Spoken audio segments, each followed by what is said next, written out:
Hey, it's Christina with Tinagirl Travels. We are in Lido, just across the bay from Venice, Italy. We took a Vaporetto, which is their sea bus, to the 7-mile island to dip our toes into the Adriatic Sea. On our way back to the pier, we stopped in for a pizza at this streetside pizza shop. Check out this guy's skill. He's going to fit this big pizza into a pizza oven that doesn't fit this pizza. Watch.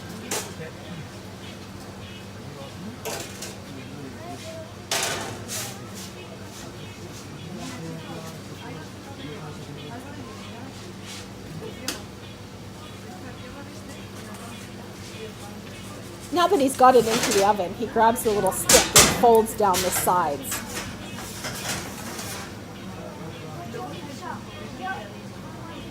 The pizzas in Italy are so good. I don't know what they do differently, but they are just delicious.